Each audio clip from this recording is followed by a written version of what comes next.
Igama lami nguJabulani Wakahlophe. Ngisebenzela company called Nyakato Trading Enterprise. We're selling chemicals called JChem. Ngiyi-beneficiary yakwa-Etia.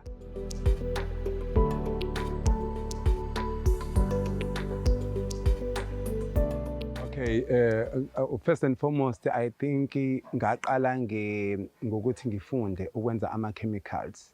Ngahamba ngayofunda ukwenza ama-chemicals ngosizo lwaka-Etia.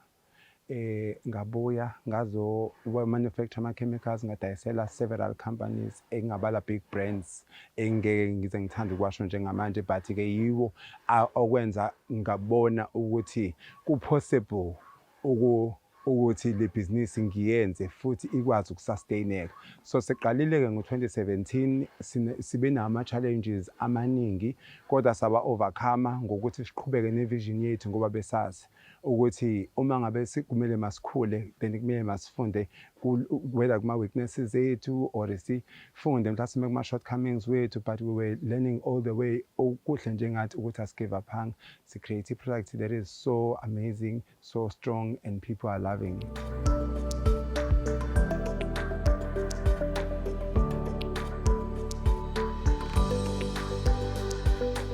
Ekhaya besixakekile, singenayo imali yokuthi mina ngingaproceeda to e-university. So I realized ukuthi yazi ukuthini ngoba nginezandla. I hope ngeke kuzwakale kabi, but ngisakusebenzisa igama elithi azikhubazekile, zi-capable. I'm not saying kwabakhubazekile mhlawumbe they are not capable, they are, we all are, because sometimes ukukhubazeka kusuke kusengqondweni yomuntu. But-ke in my mind I was saying, okay, ake ngisebenze ngezandla zami ngoba ngiyazibona ukuthi zi-right, zingakwazi ukwenza several jobs angenzeka ngezandla. So I started learning baking, I started learning sewing, I ended up doing hairdressing, which are all the things engithe mangizenza zaba nempumelelo each time ngiyenza, because bengiyenza ngifocusile. So-ke sengifike la ekutheni-ke mangenze-ke manje ama-cleaning chemicals. Lawo ama-cleaning chemicals nakhona ngiwenze ngokufunda, ngafundiseka, ngakulalela engikuzwile ngase ngiyak-implementa. Bekunzima, ngabe nga-give up, angi-give up-anga. Nami sengifundile ngaqhubeka ngaba ne-input kwabanye abantu ukuthi nabo babazame ngendlela yabo ukuthi nabo bayenze lo msebenzi engiwenzayo, either lo msebenzi engiwenzayo or mhlawumbe ngiba-motivate ngezinwele, but whatever job ebengaba-motivate ngawo ukuthi mabawenze. So I tried my best ukuthi nami ngidlale my role ekutheni no, bantu benkosi ikhona indlela engenza ngayo imali.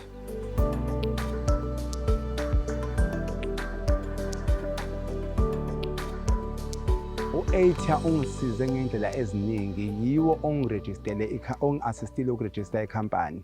Yiwo futhi ubukade une-funding yokufunda i-project yokufundisa ama-entrepreneurs ngama-cleaning chemicals.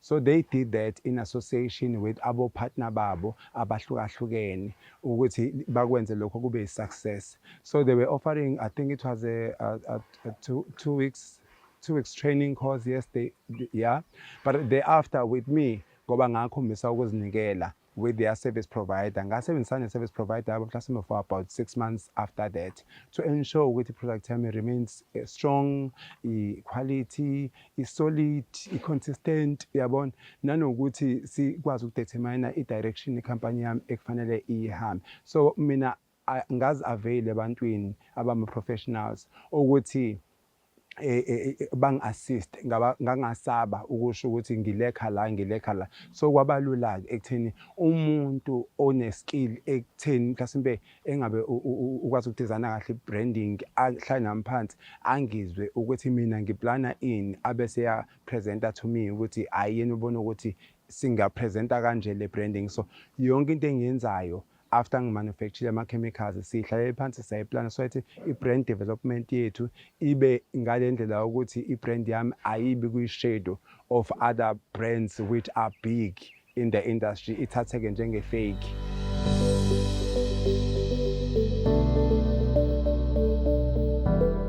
Ama-chemicals esiwenzayo maningi kakhulu. asuka ezintweni ezinjengo dishwashing liquid, fabric softener, washing powder, wax floor polish, ama-degreasers amaningi ahlukahlukene, ama-stain removers ahlukahlukene. Kuyaye kudiphende really ekutheni i-need ngaleso sikhathi yomuntu osuke ethenga uyithenga eyoyisebenzisela ini. Siyawa-advise-ke kakhulu ama-customers wethu ukuthi uma udinga le products, because amanye ama-products ayafunctiona as a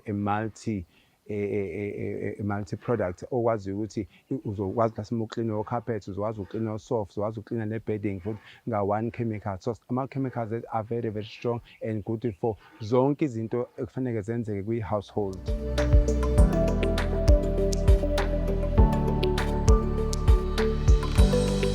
Kubalulekile kakhulu ukuthi ucomplye nama-standards e-industry ofuna ukusebenza kuyona, ngoba iyona ndlela leyo ezokwazi ukukuphumelelisa. Okokuqala, uma ngabe sowenzile ama-chemicals akho wena yourself, fanele ube nalo phela uthando lokuthi manje sengi-achievile this, what's next? So yes, after manufacturing, definitely the next step should be, okay, ngiwa-testa kuphi, research ama-laboratories are around wena ongakwazi ukuthi wayese kuyona. Nami I have taken most of my products sawahambisa abuya ephasile, and then we are looking forward to taking more in the future. Siwahambise futhi baye kuwa-testa for ourselves, so that then i-customer mangabe silinika nathi silinika sine-confidence yokuthi ngeke i-chemical yethu ifike yenze umonakalo either ezandleni ze-client or empahleni ye-client or rodongeni or wherever la i-product yethu eyisebenzisa khona.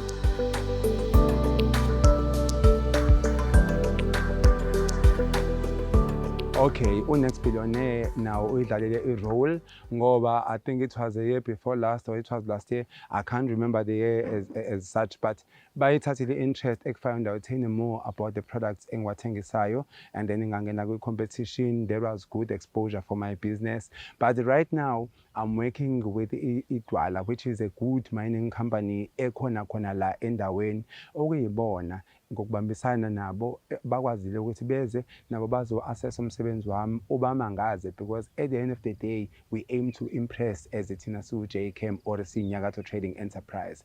So njengamanje la sime khona sime lentuzeni esakhiweni kuyona ekuzoba iyona mboni engizobe ngikhiqizela kuyona lo mkhiqizo in the future. Umuntu angangithola enambeni yami engicela ukisho oku-083 5496 505. Ngicela ukuyiphinde inamba 083 5496 505. Uyangithola ke lapho ngeku-WhatsApp, ku-TikTok sinale page which is JChem, still sinalo under construction, ku-Facebook JChem, WhatsApp ngitholakala enambeni khona ke. Ngiyabonga.